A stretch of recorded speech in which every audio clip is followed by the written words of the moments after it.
The City of Bristol, providing beautiful parks, economic development, and a family-friendly community. Good evening. Welcome to the joint board meeting Tuesday, October 11th. Please stand for the pledge of allegiance. Sure was. Pledge allegiance to the flag of the United States of America and to the republic for which it stands, one nation, under God, indivisible, with liberty and justice for all. Ask the board members to please introduce themselves, starting my far right. John Smith, Board of Finance. Orlando Kelfi, Board of Finance. Mike Lamoth, Board of Finance. Derek Tinslewski, Board of Finance. Anthony D'Amato, City Council. Jody Zilsberg, City Cheryl Tebow, Board of Finance. Dave Perleski, City Council. Calvin Brown, City Council. Mary Fortier, City Council. Jake Carrier, Board of Finance. Dave Mills, City Council. Town Clerk Teresa Beck. Assistant John Novella. And American Cockane. Item number 1. Approval of minutes of the regular joint board meeting on September 13th, 2016. Move approval. Motion made and seconded. Discussion. Hearing none. All in favor? Aye. All opposed. Motion passes. Item number 2. That's the consent calendar, and there are 3 items. 2A is to make an additional appropriation of $401,613 within the general fund, police services funded by police services revenue as of June 30th, 2016.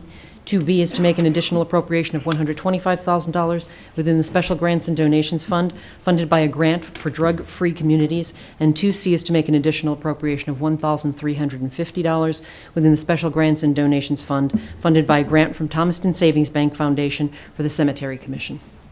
Move approval. Second. Motion made and seconded. Discussion. Hearing none. All in favor? Aye. All opposed. Motion passes. Item number 3. To transfer $8,452 from the general fund contingency account to operating transfers out special revenue for the city match of the FEMA Firefighters Assistant Grant. Move it. Second. Motion made and seconded. Discussion. Hearing none. All in favor? Aye. All opposed. Motion passes. Item number 4. To make an additional appropriation of $177,500 within the Special Grants and Donations Fund, funded by a grant of $169,048 and a transfer in of $8,452 for the FEMA Firefighters Assistant Grant. Motion to approve. Second. Motion made and seconded. Discussion. Hearing none. All in favor? Aye. All opposed. Motion passes. Item number 5. To make an additional appropriation of $4,700 within the Special Grants and Donations Fund, funded by a transfer in for the environmental assessment at 894 Middle Street. Move it. Second. Motion made and seconded. Discussion. Hearing none. All in favor? Aye. All opposed. Motion passes. Item number 6. To approve carryovers from fiscal year 2015-2016 to fiscal year 2016-2017, totaling $4,039,286. $3,879,549 within the general fund, $7,039 within Community Development Block Grant Fund, and $152,698 within the Sewer Operating and Assessment Fund. Motion to approve. Second. Motion made and seconded. Discussion. Hearing none. All in favor? Aye. All opposed. Motion passes. Item 7. To transfer $599,135 from the general fund contingency account to operating transfers out special revenue. Move it. Second. Motion made and seconded. Discussion. Hearing none. All in favor? Aye. All opposed. Motion passes. Item 8. To make an additional appropriation of $599,135 within the Special Education Grant Fund, funded by a transfer in to offset the state cut to the Alliance Grant. Move approval. Second. Motion made and seconded. Discussion. Hearing none. All in favor? All opposed. Motion passes. Item 9. To make additional appropriations totaling $1,005,159 within the Special Grants and Donations Fund as of June 30th, 2016. Motion to approve. Second. Motion made and seconded. Discussion. Hearing none. All in favor? Aye. All opposed. Motion passes.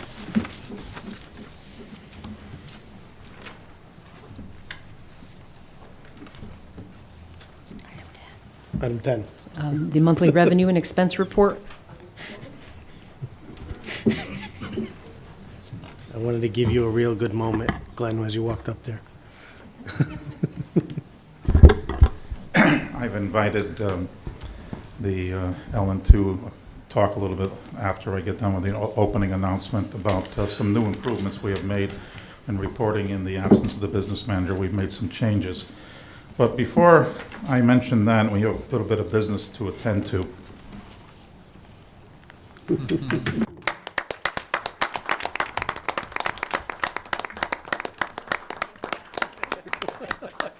You deserve that. You don't have a flat tire, right? That's not what I mean. The number's on the back. Let's talk about that a little bit.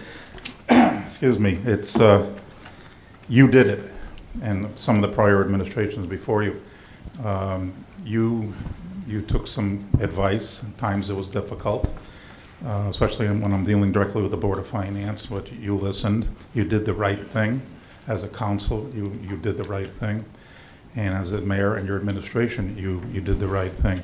You gave me the ammunition. All I did was point the gun at the target and pull the trigger, and together we hit a bullseye. And not only here, but these people in the audience, education, all the departments. What makes it easier, not easy, but easier to get a AAA is when the departments that are sitting here are running smooth and don't give you problems, that you have to focus your attention on that.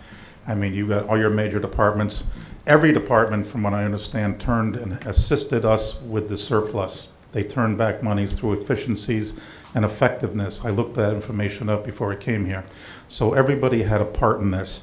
And you may not realize how huge this is as a community to have a AAA. It's you don't get a trophy, as someone had mentioned to me earlier in the day, but your trophy is going to be the savings that you're going to garner from this.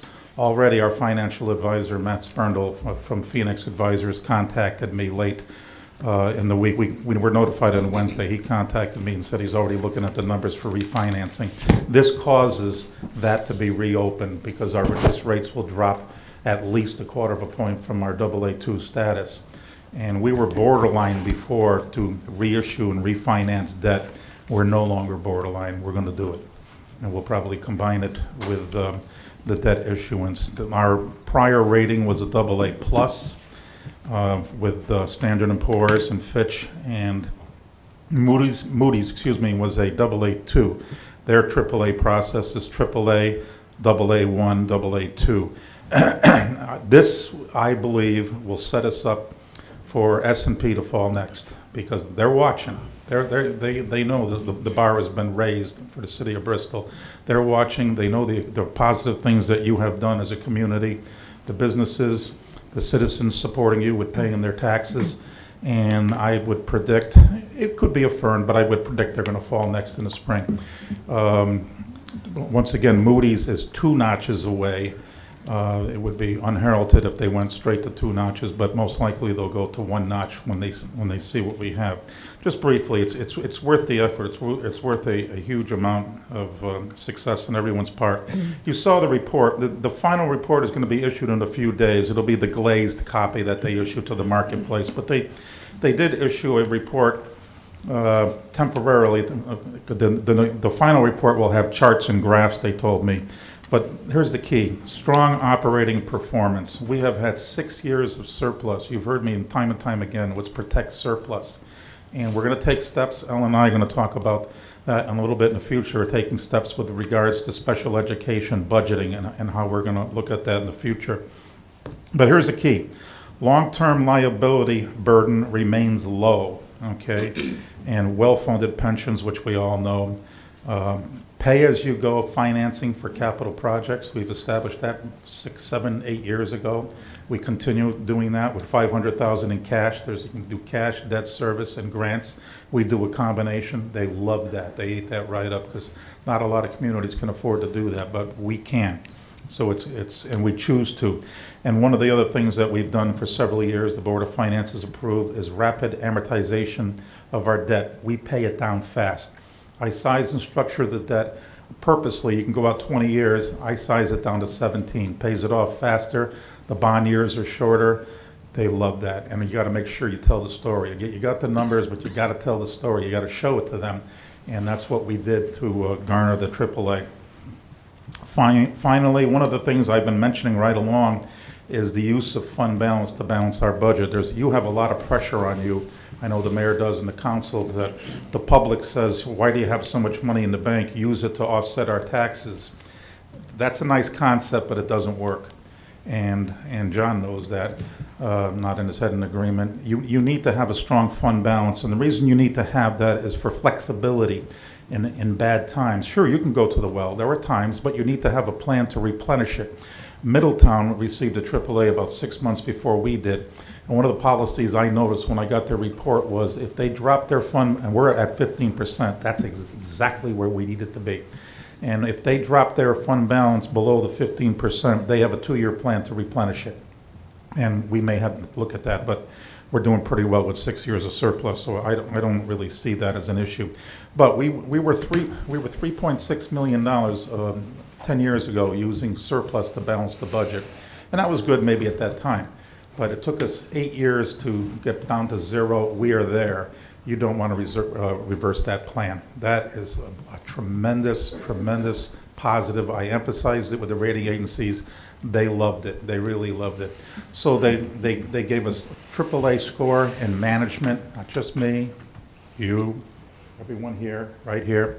AAA in management. They gave us a AAA in finances. Our finances are strong. They're excellent. They're the highest rating that in the United States. We are up there with Fairfield County. We are up there with Middletown, who received the upgrade, Glastonbury, Cheshire, Avon, Simsbury, Farmington. They all have AAAs. Well, so do we. So, and what was really finally in closing, what was kind of amazing is that, you know, I probably saw it in the paper. I mentioned it, you know, a city, any community, as a matter of fact, has warts and blemishes. It's just part of being a city, so large and so diverse. I brought it to the forefront, showed it to them, and I said, sure, yeah, we may have some older housing stock and some problem neighborhoods sometimes, but the mayor and his administration and prior administrations are handling that through the blight.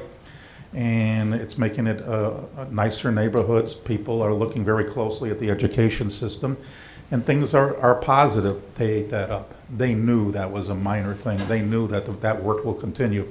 So I just want to extend to you congratulations to each one of you. You really deserve the hard work that you've been doing for the last several years. As you know, I'm going to be calling it a career next spring, but I'm definitely going to work on this for the next 2 rating agencies, because with one in the pocket, we got 2 in the bush, and we're going to get all 3. And you're also very fortunate that you have Robin Manuel. She's passed the capital projects certification, and she's also passed debt service certification this past spring. Perfect timing. She was in on this report right from the beginning. She was in the office, heard everything I had to say, along with Skip. That was another thing that they enjoyed, depth of staff. I told them I was leaving in June. They said, we don't like surprises. Thank you for telling us. And what's the transition process? The mayor has already started that. They ate it up. They ate it up. No surprises, and they know depth of staff. And she was in the room, so I introduced her at the appropriate time. So with that said, congratulations. I'd like to move on to a couple other items. Through the chair, I would just also like to recognize Glenn, Robin, and their entire office for their efforts. The Board of Ed, your business side as well. Thank you. It's due to your efforts and your diligence and the collective talent in your office that it's part of the equation, and we recognize it. So thank you. Thank you.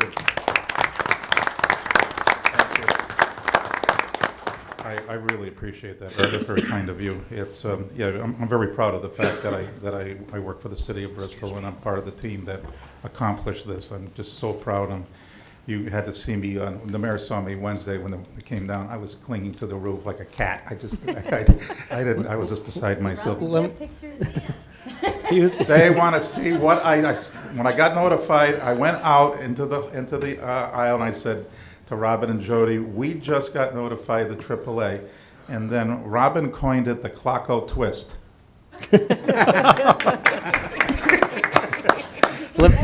Let me also say that I never saw anyone do so many cartwheels down the hallway. No, but Glenn, congratulations. Thank I know you. we've been talking about this since I've been mayor. Yes. This was a goal of yours before going out. It certainly and was. it's, I hope now you could consider staying. Oh, no, you've got a good transition team. You heard when you read in the paper probably, I was involved on my last day of employment in Avon after 10 years, and I was coming here. And I was leaving at noon, and we got the call at 11 o'clock in the morning from both, right back to back, from all 3 rating. We did it at one shot. And the town manager at the time said, you want to reconsider? And I said, no, I made a commitment to Frank McCastro, and I'm coming here, and I'm glad I did. This was sweeter than then. When you're in Avon, a Simsbury, or Farmington, you got the numbers. Like I always say, you just got to be able to tell the story. and impress them with that. You don't want to be cocky, but at the same time, you want to be confident. And it's that confidence that I portrayed, and I instilled it in Robin, and she's got the same thing. So that was then, and this is now, and this is sweeter. Okay, moving on. We have been meeting, Ellen and I, and Mike Dieter, the new director of special education, and we tried to improve. You saw in the reports, we enhanced them and improved them. One of the things that we worked, and we worked in her office. You actually did the typing of the Excel spreadsheet, which was, as we're talking about it, she was actually preparing the spreadsheet that you see there that shows the differences in special education numbers. We're going to include this every month because now you can see, you got kind of surprised last April with the high numbers and the dollar amount, 1.3, and the number was all over the place. It was 2.5. It was a surplus. It was a deficit. But we're trying to. I think we've accomplished. We're going to eliminate that surprise. You'll see this every month. You'll see the change in students. You'll see the change in categories. Now we get to understand what those categories are. Mike and I and Ellen, we thought, it's a good idea to put the terms, and we'll keep the terms there. So when Mike speaks in April to you, as times get a little tougher in that area, you'll have that background several months. One of the things, we've also included a budget, and I said we're going to try to make some changes. So one of the things I'm going to recommend to the Board of Finance, with the approval of the auditors, and I don't know if it can be approved or not, but in the education budget, special education is a department within that, and that's within the general fund. And we talked with the AAA that we've got 6 years of surplus. Well, they had a $1.3 million deficit. We cannot allow that as a body to happen because that could possibly change our overall surplus into a deficit, and that would be driving it. Especially in a situation we're going into this year with a deficit at the state level, lower revenues and all that, and then all of a sudden we have one department within education which is basically not in their control for a large degree, and it gets a multi-million-dollar deficit. Guess what? We get a deficit in the general fund, and it looks bad. So what we're going to make a recommendation, Ellen and I, and make it to the Board of Education. I talked to them about it last month. I see Chris is here. To pull that out of the general fund with the proper approvals, make it its own special revenue fund, similar to the cafeteria fund. And you may recall they had much smaller amounts. They had deficits, but we knew it was there and it was isolated. We're going to try the same attempt here and then make some changes and revisions that if they have a surplus, if things change for the better, it's in a special revenue fund. It doesn't dump to general fund balance. It stays there. And if they have a deficit, then they use the surplus. So the peaks and valleys will adjust for themselves because it'll be a special revenue fund. I hope I can get the approval of the auditors to say, on their experience, yes, you can do this, and I'm sure they'll check with the State Department of Education. The funding, the MBR would remain the same. You would add general fund plus the special revenue fund, and we're going to try to make that improvement so we can isolate a problem. And you can see the reports that we have prepared for you. We did have a issue that bear with me, I do want to bring up the problem and that was taking place. We did have what I would call a mini David Burtnagel situation, and you probably saw that in the very many. But we had a theft in the mail room, the business office, and probably one of the first times in decades in that office, and there was a lot of trust going around, but in God we trust, everyone else we verify. And basically what happened is someone took, what we feel is within the building, an employee within the building, may not be, but most likely is, took $471 out of a pouch that is given from the education offices. Was it adult ed? Was it adult? It was adult ed. They got a cash and checks. The person knew that evidently in some degree that there was an envelope within the envelope of cash. They took it. Cash is hard to trace, obviously. So and then it's given to the treasurer's office, counted in front of the treasurer, and she said, I got the checks, where's the cash? Courier said, I don't know. So we made the appropriate changes. You can see in my one of the attachments, I went over with Ellen the internal control process. Cash is no longer put in an open envelope that you can unzip. It's no longer put in the business office mail room. It's put in the business office under lock and key and a locked pouch. And we have procedures that 2 keys, one at their office, one at our office, under lock and key. It's not open to everybody else. So we think we made the appropriate changes, and we're hoping that will be sufficient. And one of the other changes that Ellen took my recommendation, I'm glad she ran with it, is I noticed when I went to the meeting on October 5th on a Wednesday, my first meeting as their interim, when I walked into the building, I noticed that the business office was open. Lights off, of course, all employees are gone, but it's open. So I took the opportunity as interim manager to walk in. And I'm also the HIPAA officer for the city. It was appointed several years ago when that came in. So it's for the city and the Board of Ed. I noticed, and they didn't realize that, the files are all open. Payroll files, accounts payable files. With payroll files, obviously you have Social Security and medical information and things like that. So we took immediate steps, you did, the next day, and she ordered the offices to be closed with a key to be given to the supervisor. Last person out locks the door. So we've taken additional steps to secure the building, and hopefully that will be it. I understand that you're possibly going to put in a camera also to go, so there's going to be some cameras and facing the mail room is in the business office proper. As soon as you walk in, it's a quick turn. So we're going to have cameras and different things, but fortunately, or unfortunately, it was a small amount compared to some of the things we've seen in the past. So that's really key. Is there anything would you like to add? Or? Sure. Okay. First and foremost, unfortunately, I'm not prepared to do any somersaults tonight, but our collective congratulations as well, Glenn and Robin, and thank you for all your support along the way, as well as the joint board. As Glenn mentioned, we've made several changes since his arrival as interim business manager, and they have all been for the best.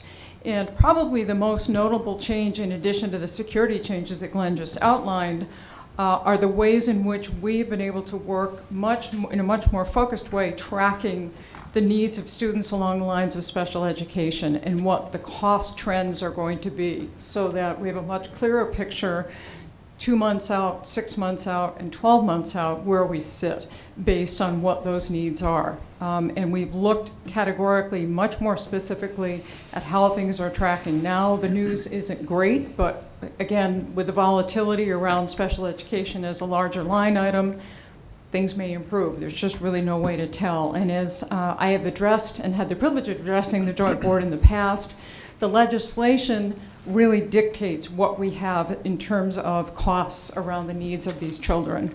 We are glad to have the opportunity to help them to meet their needs, and yet it creates a volatile situation in the sense of trying to give you a minute-to-minute cost update but for the time being, certainly Glenn and I and Dr. Dieter have spent the last 4 weeks, 5 weeks really drilling down to see what categories of need are costing us what amounts and tracking each of those. So I feel confident by the time we stand in front of you again to give you an interim report, it will be a very accurate report in terms of what the exact costs are year to date in special ed. And I applaud Glenn's idea of taking special education and really creating a separate line item, if you will, fund, so that, again, we can take a more focused look at what the trends are over time.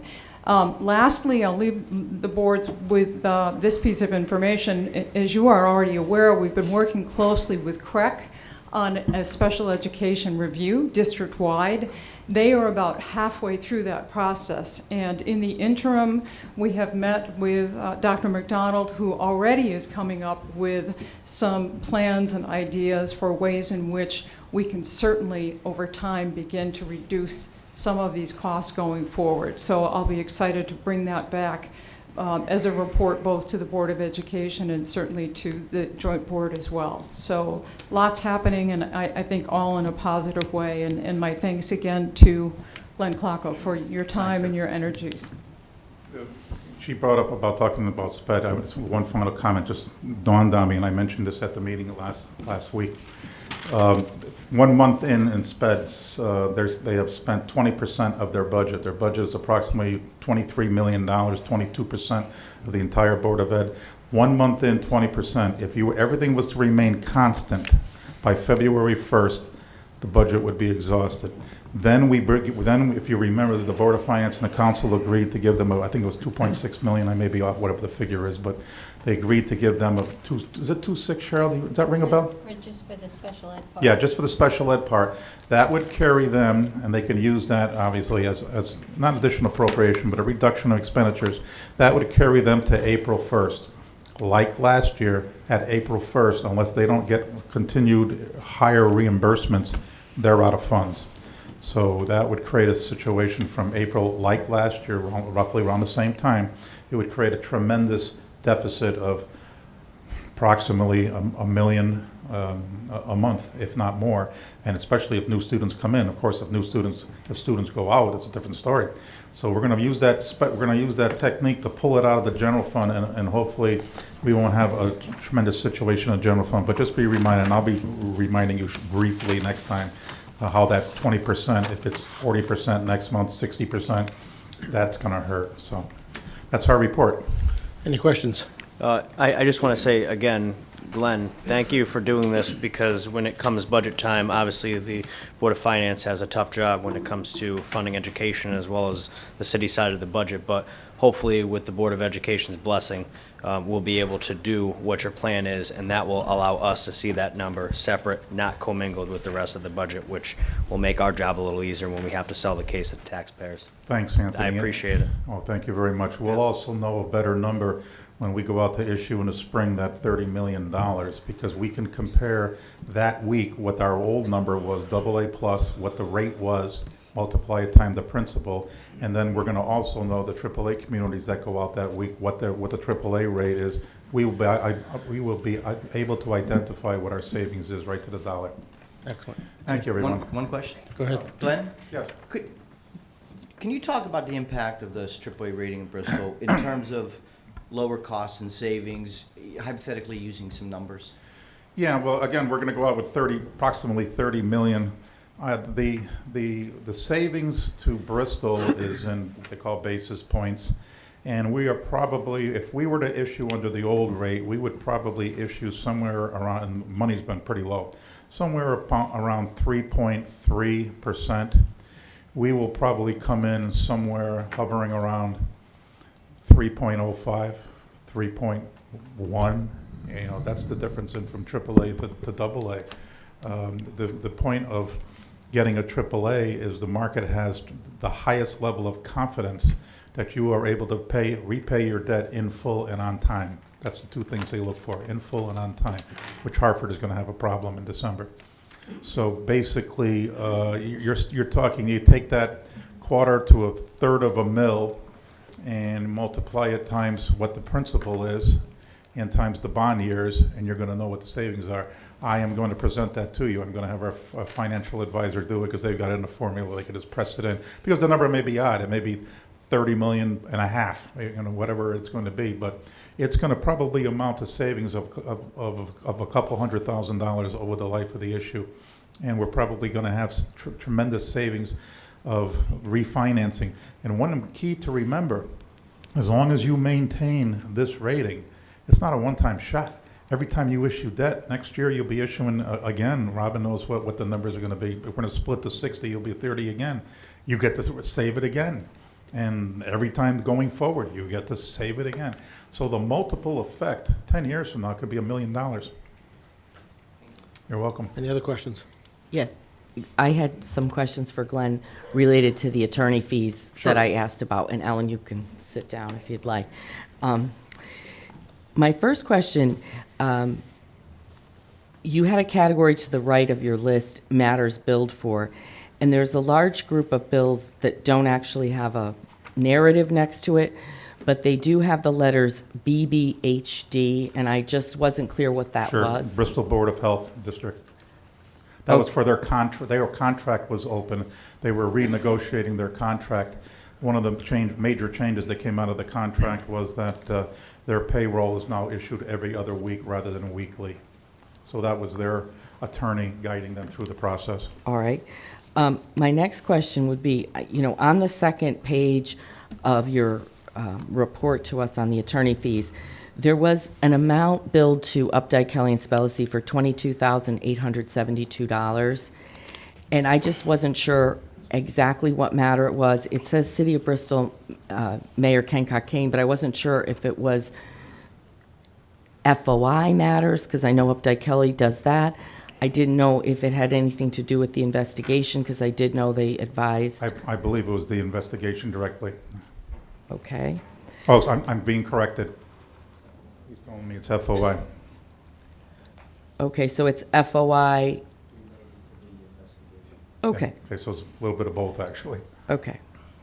Let me just, let's see. All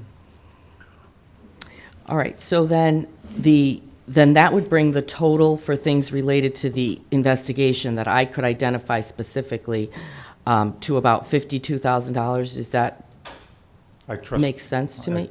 Okay. I trust your numbers. I mean, I guess what I'm saying is some of the matters billed for are not clear. You know, it says investigation, personnel, or different things, but I'm just asking if that's what you think it would be in the ballpark of 50,000. I think you would be correct. Okay.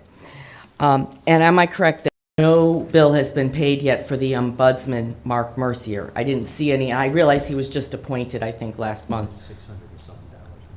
You got 600? 600 something dollars, yes. So about Okay. $600 has been paid. All I'm right. not up on this, like, obviously our That's fine. council is up on it.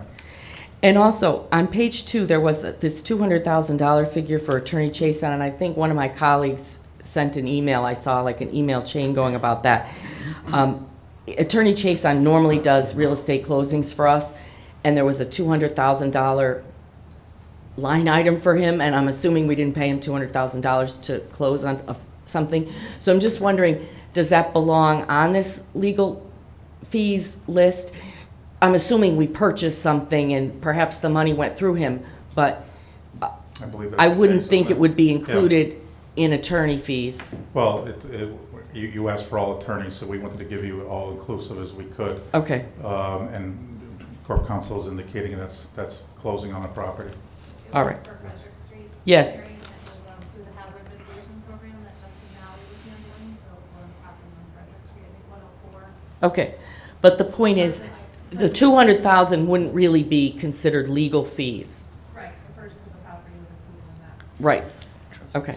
Yeah, part of the reason for that is that I delegated this to an accounts payable clerk to deal with other issues. So I instructed her how to go about this. I said, make sure you're all inclusive. I don't want to miss an attorney. So Okay. she did make a. No, that's fine. Yeah, I understand. right. I just want to make sure that, Yeah, you know, you're clear on it. if I were to add all of this up, we would probably take out the $200,000 Yeah, in terms of it's attorney probably fees. a good. That's fine. And All there's right, others thank that are like that too, so. you. Yep. All right, thank you. Oh, you're welcome. Enjoy your evening.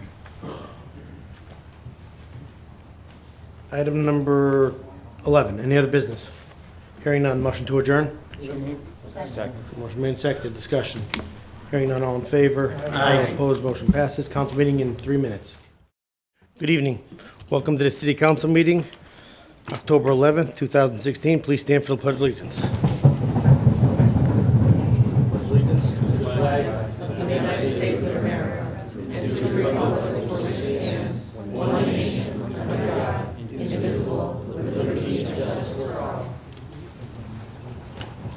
Can I ask the members of the council to please introduce themselves, starting my far right? Calvin Brown, District 1. Anthony D'Amato, District 1. Jody Zills-Gagnon, District 2. Dave Mills, District 3. Dave Perleski, District 2. Mary Fortier, District 3. Town Clerk Therese Pack. Assistant Dawn LaBella. And I'm Mayor Ken Cockane.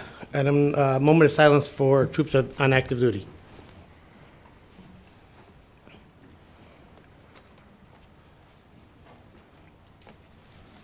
Thank you. Before we get started, I have a recognition, certificate of recognition.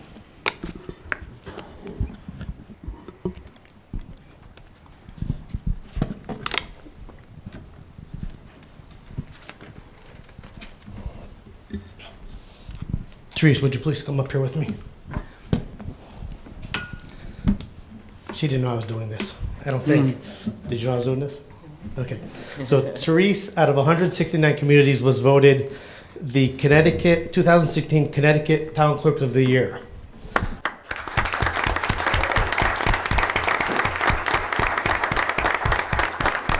Congratulations. So I'm going to present, this is a certificate of recognition. This certificate awarded to Therese Pack, 2016 Connecticut Town Clerk of the Year, in recognition of a significant achievement and outstanding award of Town Clerk of the Year by the Connecticut Town Clerk Association. City of Bristol, Mayor Ken Cockane. Congratulations. This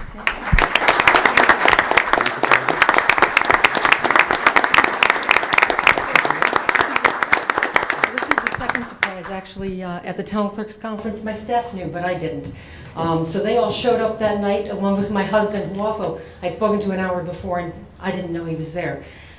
So anyway, thank you. I appreciate it. That's double the news today with the triple rating, so.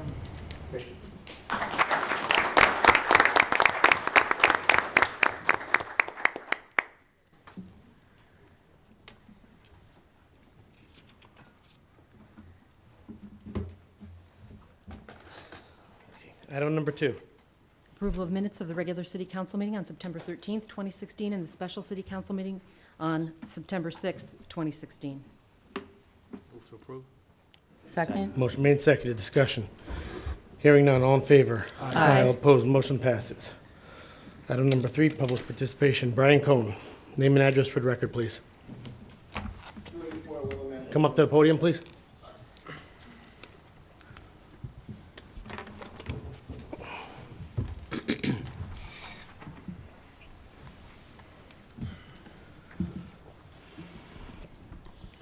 Good afternoon. Scratch that. Good evening. My name is Brian Cohen. I'm from Chaplin, Connecticut, 284 Willimantic Road. Is that good? That's perfect. Very good. I don't usually speak this way in front of the public, so pardon me if I seem nervous, because it's a strange place for me to stand here and do this right now. I also got to apologize. I did have a dress shirt. Unfortunately, I was here all day, and it lost the battle of catch-up. So this is what we have. I do want to say this, that Bristol is one of Connecticut's largest cities. It's a very important city. Many people look up to you guys, especially the smaller towns. Congratulations on the AAA rating.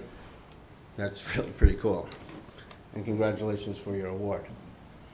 I also want to say that 6 city council members worked together, Republican and Democrat. That's like the coolest thing, especially in today's day and age, when people are really petty, they argue back and forth. You guys showed that 3 Republicans, 3 Democrats can actually sit at a table and figure out how to do what's best for everybody. So that's really cool. I just have 2 questions, and then I'll be out of your hair. According to the website, the Bristol Housing Authority, the mayor is responsible for the commissioning of the officers. Is that correct? This is your time to speak, not me to answer. Okay. Can anyone identify if that is a correct statement, or just leave it at that? All right. From my knowledge, according to the Bristol Housing Authority Facebook page, their actual web page, the mayor of the city of Bristol is in charge of the commissioning of the members, the 5 members of its board. Since I don't know if that's validated right now, I'm going to assume that that is correct information.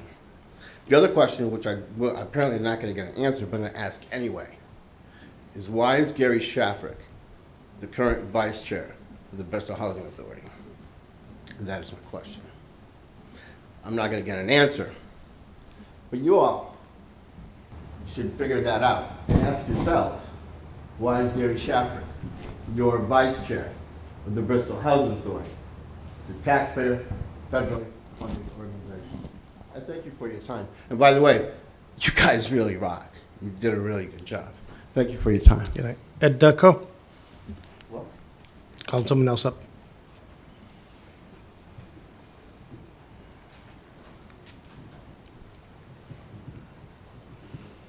Wow. Okay, Ed Dudko, 116 Lewis Road, Bristol. Congratulations also on AAA rating, means we can borrow money for less. Ms. Pack, too. You know what?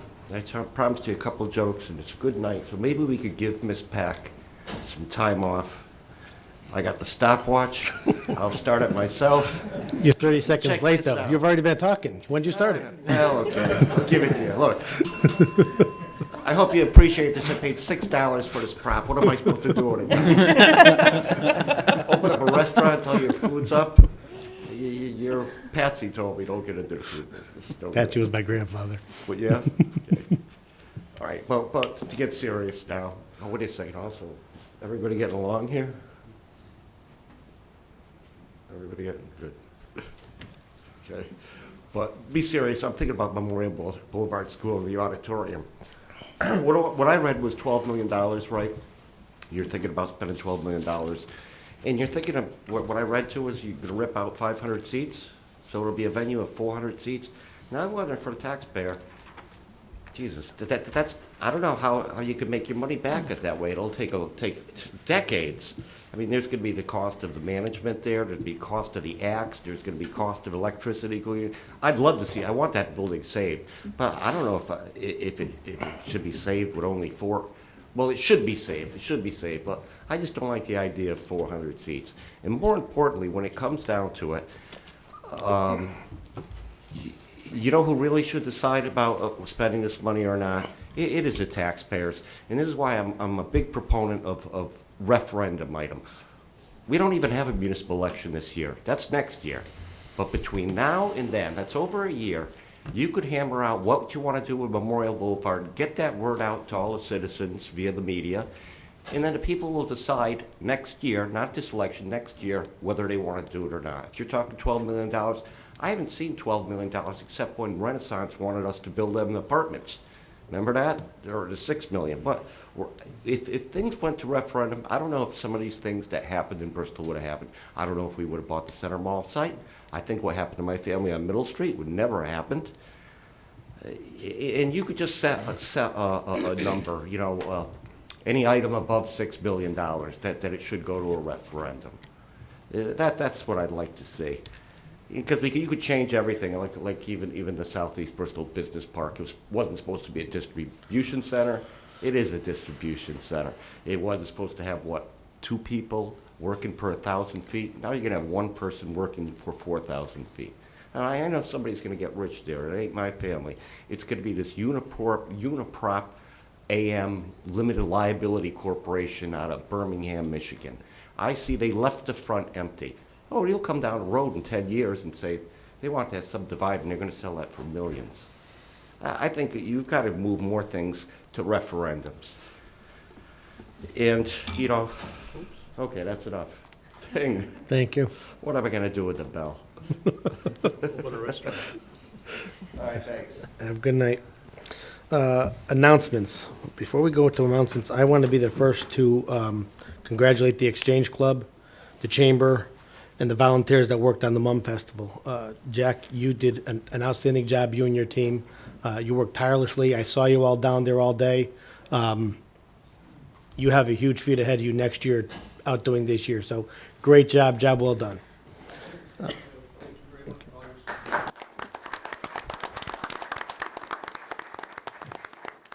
I'll go to my far left. Okay, I just have 2 items tonight. The first is the annual Tip a Firefighter event is happening this Thursday, October 13th at Chili's from 6 to 10. Our firefighters will be assisting the wait staff, and this year the proceeds are being donated to the Friends of the Bristol Animal Shelter. The second thing I have is just a reminder that the 13th annual Holiday Showcase of Stars has begun preparation for this year's Christmas show. There is still time for children to join the kids' chorus and adults to join the adult chorus. With the closing of St. Anthony's School, all proceeds will now benefit both St. Matthew and St. Joseph schools. This year's show is titled Can't Stop the Spirit. Showtime is Saturday, December 3rd at St. Paul High School at 7 p.m.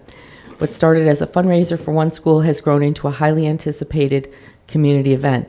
For those interested in joining the chorus, children's rehearsals are Sundays at St. Joseph Guildhall at 5 p.m. to 6 p.m. Adults will rehearse from 6 to 7. Right now, tickets are available at the Chamber. Adults are $12. Kids 12 and under are $5. That's it for me. Councilman? Thank you, Mayor. The Bristol Senior Center is holding a crafts fair on Friday, October 21st, and Saturday, October 22nd, from 10 a.m. to 3 p.m. each day. The event is free and open to the general public. The Senior Center is located at 240 Stafford Avenue in Bristol. Senior Center crafters as well as outside crafters will be on hand displaying their wares with a variety of items for sale. A prize drawing will be held, and the coffee shop will be serving breakfast and lunch as well. For further information, please call the Senior Center at 860-584-7895. In addition, the Senior Center will be hosting a free shred event that will be held on Saturday, October 29th from 9 a.m. to noon. Farmington Bank is sponsoring the event. It is a paper-only event, and people may bring up to 3 boxes to be shredded. Now is a good time to start organizing your files and get rid of your excess paper. The event is free and open to the public. The Senior Center, again, is located at 240 Stafford Avenue. And if you have any questions, you can phone them at 860-584-7895. And Mayor, the last thing is, this is our last meeting, I think, before our election day. And I think our right to vote is probably one of our most sacred constitutional liberties. And so many countries wish they had the freedoms that we have in terms of voting.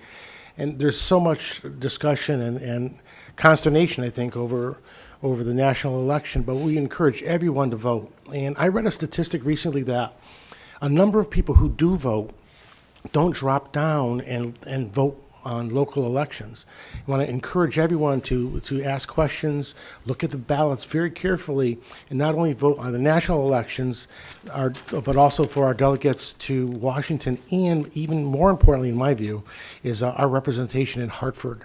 So I'd encourage everyone to please get out there and vote and tell all your friends. Thank you, Mayor. Yes, again, I'd like to congratulate Jack and your committee and everybody. It was just amazing, the enthusiasm and the participation in the Mum Festival and all the people that came to Bristol. I understand there were approximately 50,000 people that came to our city for that weekend, which is absolutely unbelievable. And Cheryl, while I have you in the audience, if you could just give me the dates of the Pumpkin Festival. I think it's the 30th. Is it the 30th? And it's from 5 to 7, I believe? Yeah, registration at Scarecrows and Pumpkins starts at 4:30 to 5:30, and the Children's Parade is the first event that kicks off at 5:30. Okay, thank you. I know that's usually a big event. It's well-attended, and it's something terrific that happens in Forestville. I'm going to ask Ed Swickless to come up, but I just want to note, if you haven't driven by Eastern or Central, the fields are complete. They look unbelievable. They are just amazing, the artificial fields. They are finishing up, and Ed, I know that Eastern, they worked on the D zone today, which is one of the end zones, but we're pretty close. And Ed, why don't you kind of fill us in, if you would? Right. Eastern, both fields are done. Both fields have been tested. They're all set for play. They can practice and play on them. At Eastern, right now they're going to do the track over. Probably about 7 days before that track is complete, so I think they'll probably cut back on some activities because people got to cross the track to get into the field. Once that's done, that field's complete. So I got to say by next Friday, weather permitting, which is going to be good, that field will be done. Central, they're doing the electrical right now at Central. The lights should arrive, I think, tomorrow. The only issue we're having up at Central is the power. We have to put a pole in the street. Whenever Eversource and Frontier get together, I've called them a couple times, so that's up to them. But everything else will be in. And bleachers are on order, but the bleachers probably won't be in until end of October or maybe middle of November. But that field, they can still play on it. And the D zone, as soon as Eastern's done with their track, they'll go over to Central. Central's going to be a little bit different because that's a latex, whereas Eastern's a more polyurethane. But other than that, they're on schedule, they're on budget, and they're moving along. Thank you. And the reason I made it for announcements, one of the things that they are working on the track, so if people that walk on the track will not be able to walk on the track, obviously, this week. They're Right, preparing it. Eastern. Especially at Eastern. There are signs up there, but it's amazing that the public just comes down and maybe the signs aren't large enough. But anyway, if you could stay off the track, that would be the announcement, is to stay off the track. How's that? Did I cover it all right?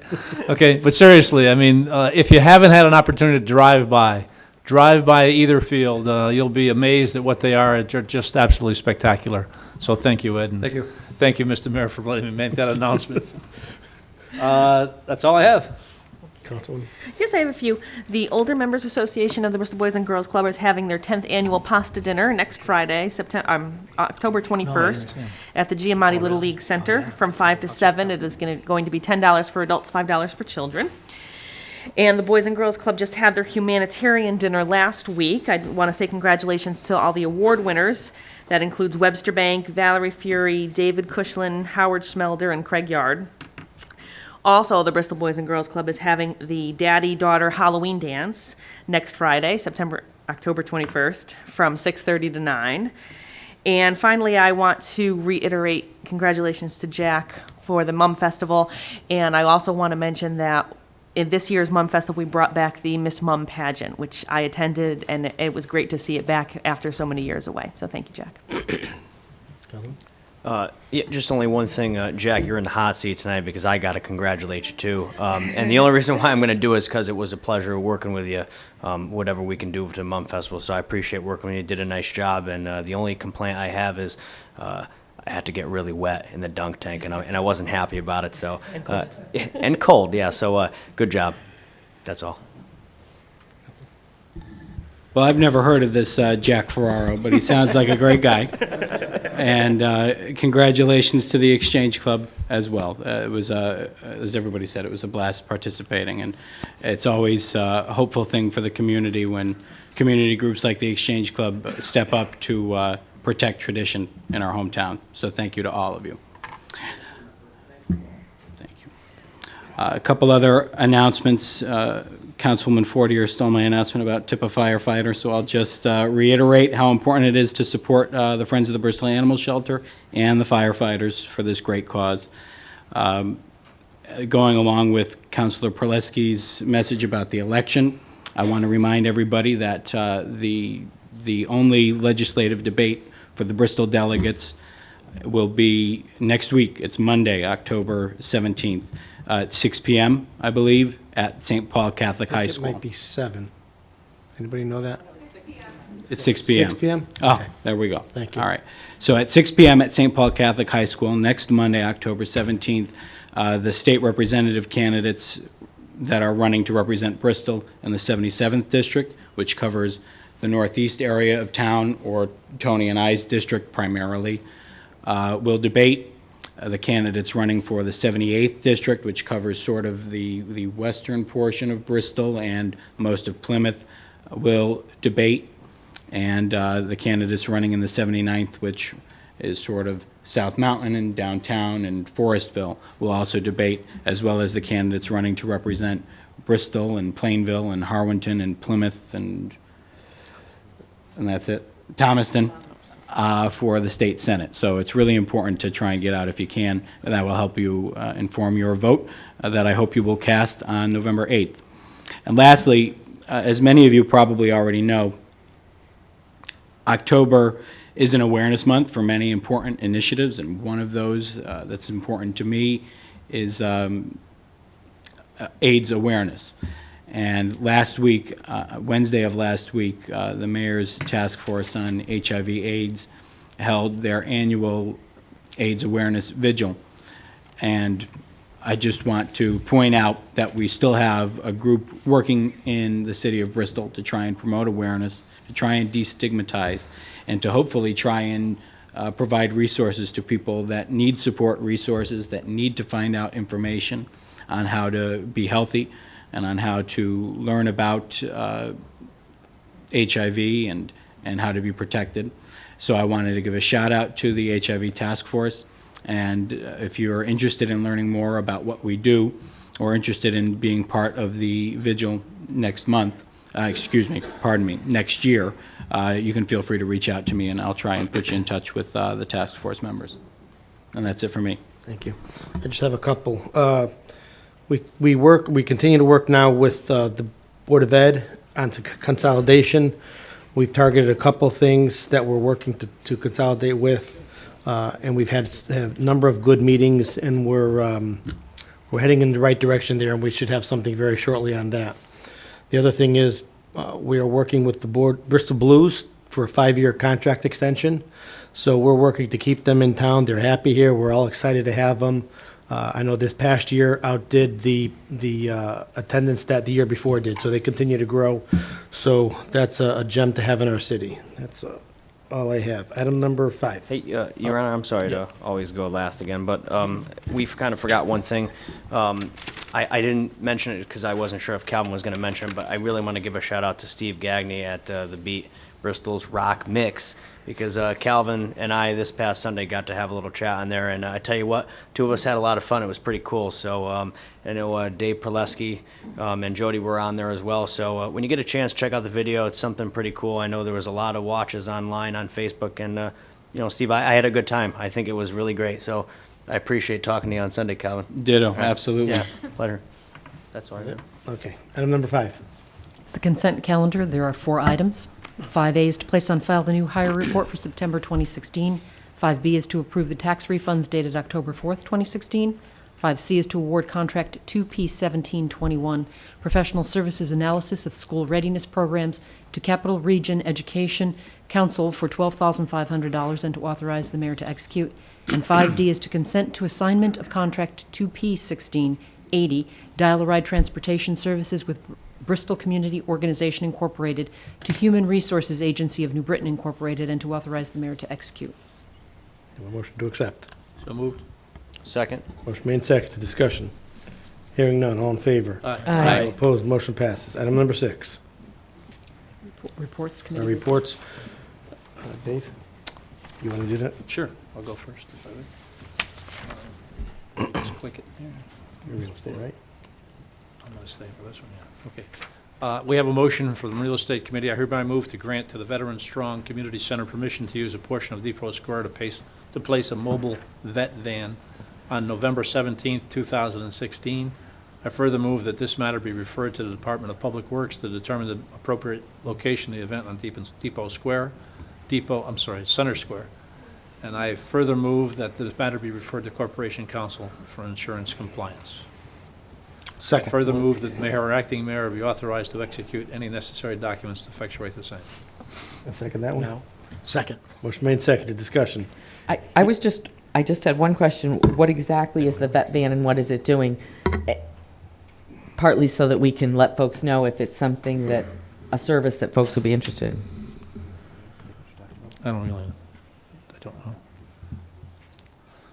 Melissa, maybe you can help us out with that? I think it's just a van, like the DMV van, that will come and have information for veterans.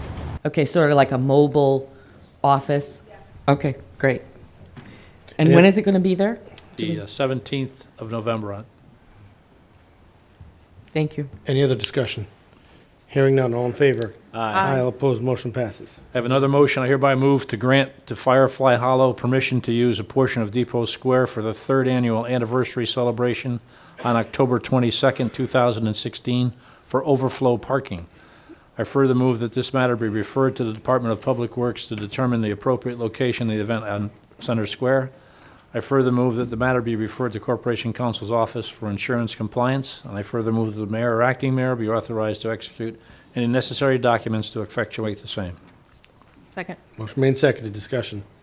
Hearing none. All in favor? Aye. All opposed? Motion passes. And I have one more. I hereby move to grant the Veterans Strong Community Center permission to use a portion of Center Square to place signage on the property to advertise their Mumathon 8K road race.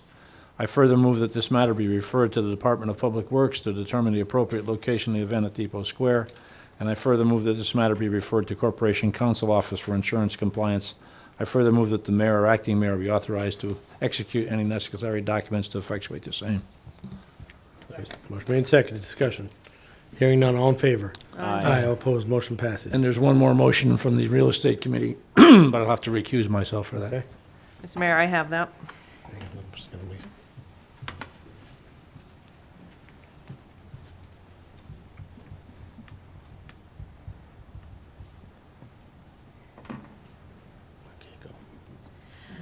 I hereby move that the City of Bristol approve the lease agreement by and between the City of Bristol landlord and the Family Center, Inc., tenant, for property located at 296 Riverside Avenue, Bristol, Connecticut, for a term of 1 year, commencing October 12, 2016, through October 11, 2017, with the option to renew. The total rent paid by the tenant shall be $3 per square foot for a monthly lease payment of $500. I further move that this matter be referred to Corporation Counsel to prepare and/or review any necessary documents. I further move that the mayor or acting mayor be authorized to execute any necessary documents to effectuate the same. I have a second. Second. Motion made, seconded, discussion. Hearing none, all in favor? Aye. Opposed, motion passes.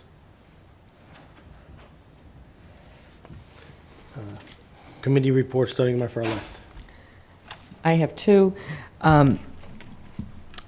Both registrars of voters came to the last Disabilities Commission meeting, and they explained some new technology, which is the Inspire ballot marking system for people with a variety of disabilities.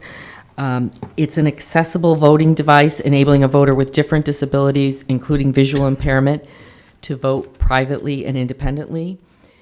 The voting device features a touchscreen display and includes alternatives such as audio, tactile keys, and customizable displays to accommodate voters with a wide range of physical, sensory, cognitive, language, and literacy abilities.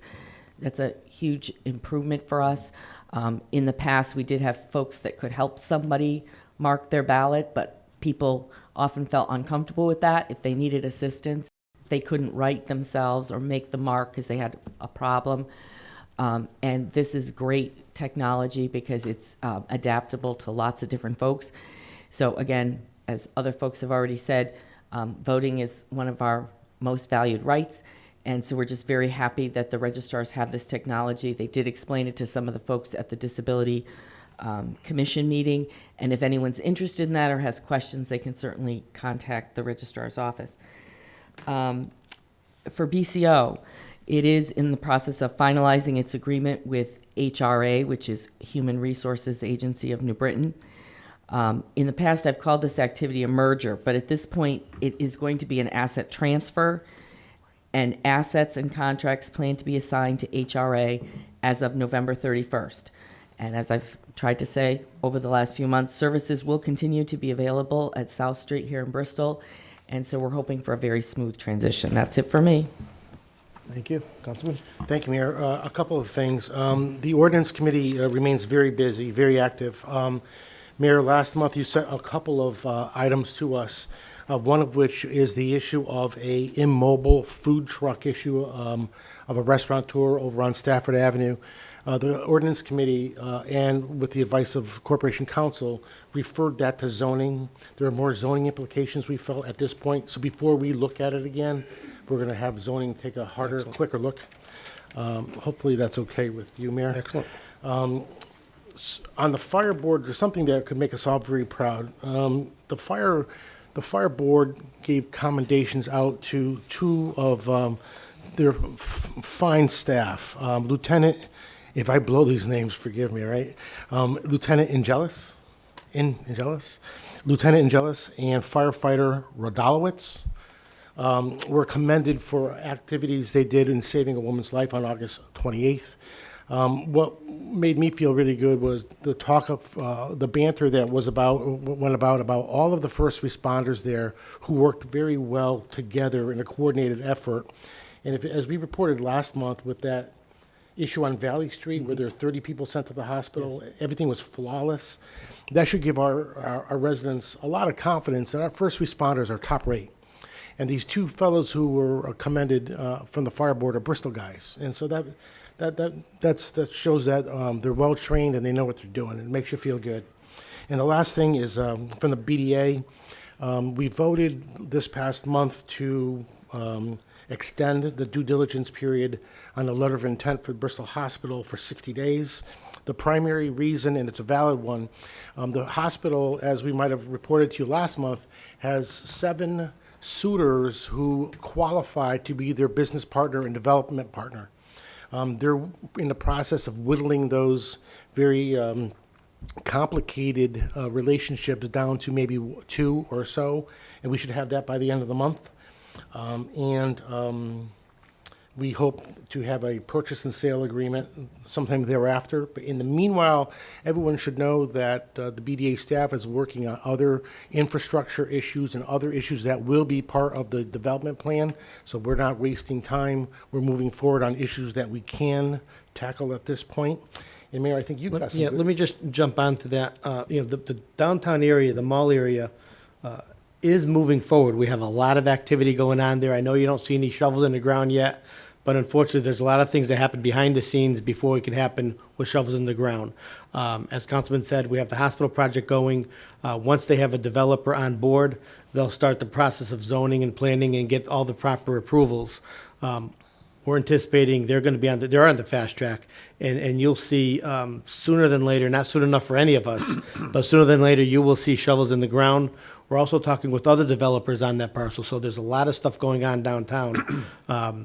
Just because you don't see anything happening doesn't mean nothing's happening. The other thing that I wanted to throw on here was the old Bristol Press building has been sold as of last Friday. The owner of Biker's Edge purchased that building. He's going to be bringing Biker's Edge downtown.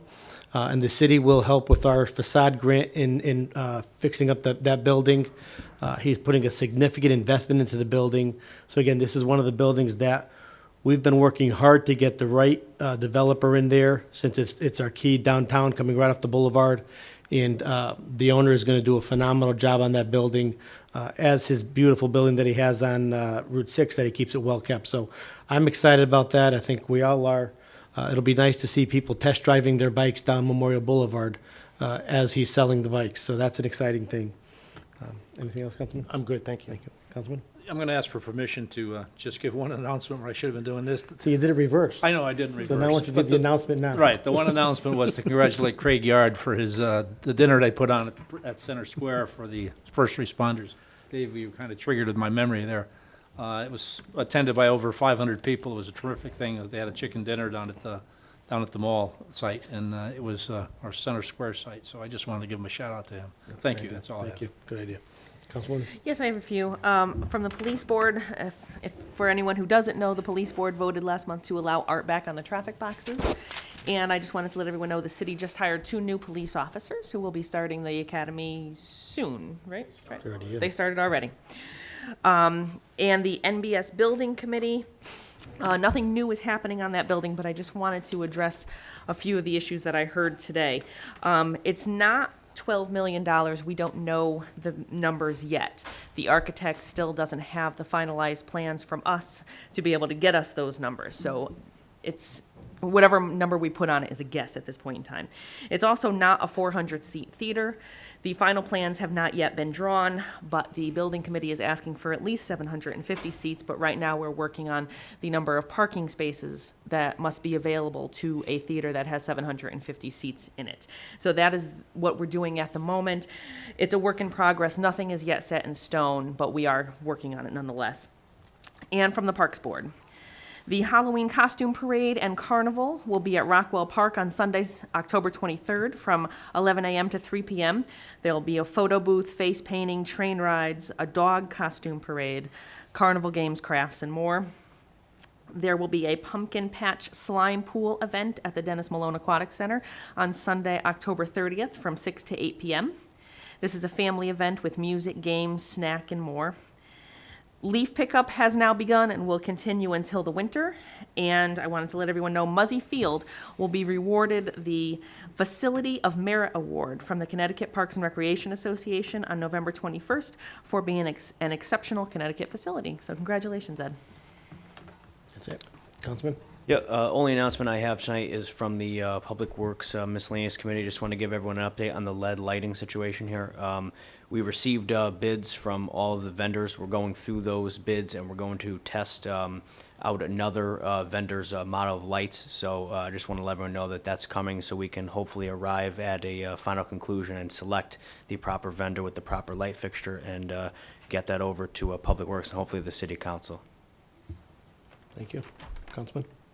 Just briefly from the Energy Task Force, the task force is hard at work, still working on a series of recommendations on how the municipality and the departments of this municipality can practice more energy efficiency. And that plan will be coming just sort of as a presentation and series of recommendations, policy recommendations to this board in the coming months. Also, some members of the Energy Task Force will be traveling to fuel cell plant and manufacturing facility later this month on October 21st to sort of begin to understand fuel cell technology, the manufacturing process behind it, and how fuel cells are helping drive more energy efficiency for municipalities and private entities across the country. So hard at work trying to develop better practices for the city and hopefully save money for the residents in the long run. That's it for me. Thank you. And I have none. Unfinished business, starting my far left.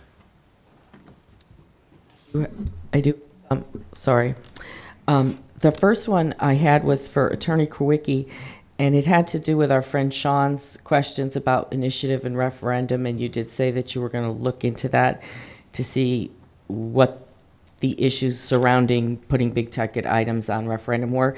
And if you have done that and you want to speak, I'm sure Sean will be watching the tape. If you haven't, he'll come back and remind us next month. Actually, what I was going to ask is if Sean could narrow his Question. inquiry, right, exactly, down to something more specific as to what it is he's attempting Sure. To accomplish, and then we'll try and do the best we can to help him. Okay, thank you. My second bit of unfinished business is for the mayor. As part of the censure last month, the council adopted the recommendations of Attorney Rose. And the first recommendation has been sort of perhaps incorrectly referred to generally as an apology. But I do want to clarify. The recommendation actually says that Mayor Cockay needs to acknowledge wrongdoing. It doesn't say anything about apologizing. And we've gotten a lot of apologies, and we, the council, received another email apology. And it's still not clear to me. And so I just want to ask you as directly as I can, Mayor, are you acknowledging wrongdoing in threatening two city employees? I believe I fully complied with the recommendation. I have nothing more to say on it. Okay, thank you. My next bit of unfinished business is for the personnel director. If you could come up, thank you.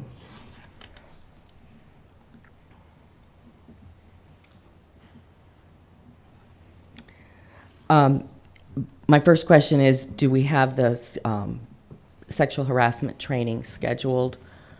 We're looking at the week before Thanksgiving, but I don't have a definite date. We're going to use the law firm of Shipman and Goodwin. All right. I will say on the record that I have a trip planned out of state that week, just in case there's options for more than one date for folks that can't make it. But I do appreciate it being scheduled. Okay. And I did want a little clarity. Last month, you had said that our last sexual harassment training had been sometime in the spring. Mm-hmm. And so you mean spring of 2016? Yes. Okay. And my third question was, again, just because I didn't specifically ask it last time, is did the mayor have sexual harassment training since he has become mayor, associated with the city, obviously? I don't believe that he has, but he's being scheduled. Okay. Wouldn't he have been required by statute to have had that previously? He should have had that training, yes. Okay. And do you have a particular reason why it wasn't done? It was just an oversight. Okay. Thank you. Mm-hmm. And my last question, and I'm not sure who can answer it, but the marketing position that we worked on last month, I'm just wondering where we're at with that, if we've finalized. It's been advertised, and we have a closing date this Friday. Okay. As well as the other position in Same. the the BDA? same. Okay. And they are I at... mean the economic development Yes. position. Yes. In BDA. And they're both at Code 7s? Yes. Okay. Thank you. You're welcome. That all? Councilman? Nothing. Yes, the only thing that I had to report was we're supposed to be getting a report back mid-November on Memorial Boulevard, the option of moving City Hall to Memorial Boulevard, the figures and et cetera. It should be in the middle of November.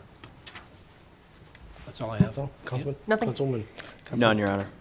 Councilman? This is unfinished business still? Yes. No, none. Okay. New business, starting my far right. I had a question, Your Honor, about this this IT committee that's been developed to try and look at efficiencies with the IT. Correct me if I'm wrong in my understanding. You're on the committee, Mr. Klocko's on the committee, and Superintendent Solik is on the committee? No? No. Okay. What we did was, we met, myself, on City Hall side, talking about consolidations as a whole. Yeah. Myself, Glenn, Personnel Director, Scott Smith, trying to think who else was there. Was that it from our side? Roger Russo was there. I could be missing someone. On the Board of Ed side, it was the chairman, a couple members of the Board of Ed, Dr. Solik, Sam Galloway, and I think that, and Tom O'Brien and Chris Wilson. Okay. Jeff Caggiano was there also at one of the meetings. And we talked about what we could look to consolidate and really focus. And we targeted 4 different things that we knew we could really work to get progress. That then dwindled it down to 1, which is the IT, only because the IT, and I'm going to call him director, I may not have the right title, at the Board of Ed has moved on and there's an opening position. Okay. So before that position was filled, we talked as a group, let's look to consolidate that and work together. So we have to come up with policies and procedures and how that's going to work. So we decided as a group, we're going to have a 4-person committee, I believe it's going to be. And on our side, it's going to be our IT person, Scott Smith, and Glenn. Am I on that? No, I'm not on that. No, and Glenn. And on the Board of Ed side, it's going, 2 people, I don't know who they are. Sue Moreau and 1 other person. So those 4 people are going to come up with procedures and policies on how we're going to work together as a group. So that's where we are. Okay. I guess my question was going to be, did you anticipate any representation from this body on those discussions outside of just your office? In other words, are you anticipating a council liaison? At this point, this is management stuff between Board of Ed and the city. Okay. So, no. No, nor Board of Finance involvement at this time? Not at this point. Okay, all right. Because we have to figure out how we're going to work together right now, so it's really too premature to do anything. Okay, that was my question. All right. But we anticipate a savings. Sure. And besides the savings, streamline as well. Sure. Anything else, Councilman? No. Councilman? New business? None. No. Okay. Resignations. There's one resignation from Kimberly Carmelich from the Bristol School Readiness Council. Motion to accept and send a letter of thank you, please. So moved. Second. Motion made, seconded, discussion. Hearing none, all in favor? Aye. Aye, all opposed, motion passes. Appointments. We have 1, Commission for Persons with Disabilities to appoint Ronald Nesselson to replace Robert Blanche, resigned, unexpired term to 6/18. Second. Motion made, do I have a second? Second. I did. Second, discussion. All in favor? Aye. Aye. All opposed, motion passes. Let me say also, we have a number of openings for appointments, so if you're interested in sitting on a board, please please let your council people or myself know. Either our emails, calls, we all have Facebook up here, and let us know what you're interested in serving. And every month, the commissions come up, and we'll look to get you on a board that we all feel will help the city. Item number 11. Authorization for Mayor Kenneth B. Cockane or acting mayor to execute amendment to contract 2P1561 Professional Services Ecological Risk Assessment with Fuss & O'Neill Incorporated for $28,300 for Phase 2 Ecological Risk Assessment work and review by Corporation Counsel. Do we have a motion? So moved. Second? Second. Motion made and seconded. Discussion. Hearing none. All in favor? Aye. Aye. All opposed? Motion passes. Item number 12. Award of contract to C1715, replacement of fuel oil underground storage tanks at Bristol schools to ETT Enterprises Incorporated for $166,000, and authorization for mayor or acting mayor to execute any documents necessary. Move it. Second. Motion made and seconded. Discussion. Hearing none. All in favor? Mayor, question, please? Yes. Is this contract, I know this is part of what we talked about for the 10-year capital plan. Are these in budget or online for what we thought they were going to be, price-wise? Do you know? Roger? Yes, they are. They're within the budget appropriation of the capital plan. Thank you. Any other questions? Hearing none, all in favor? Aye. All opposed, motion passes. Item 13. Resolution regarding approval of grant application with Connecticut DOT Highway Safety, fiscal year 2017 Comprehensive DUI Enforcement Grant, and authorization to execute. And there is a resolution to read. I can read that, Your Honor. Be it hereby resolved by the City Council of the City of Bristol, Connecticut, that the filing of a grant application under the State of Connecticut Department of Transportation Highway Safety fiscal year 2017 Comprehensive DUI Enforcement Grant is hereby approved, and that the Mayor, Ken Cockane, or Acting Mayor, and the Chief of Police or Acting Chief of Police are hereby authorized to execute such application and any and all other documents relating to this application, funding, grant, including but not limited to any final funding award grant documents. Be it further resolved that this matter be referred to the Board of Finance for any necessary action. Do I have a second? Second. Motion made and seconded. Discussion. Resolution starting my far right. Yes, Your Honor. Yes. Yes. Yes. Yes. Chair votes yes, motion passes. Item 14, any other business? Motion to adjourn. So moved. Second. Motion made and seconded. Discussion. Hearing none, all in favor? Aye. All opposed, motion passes. Have a good evening.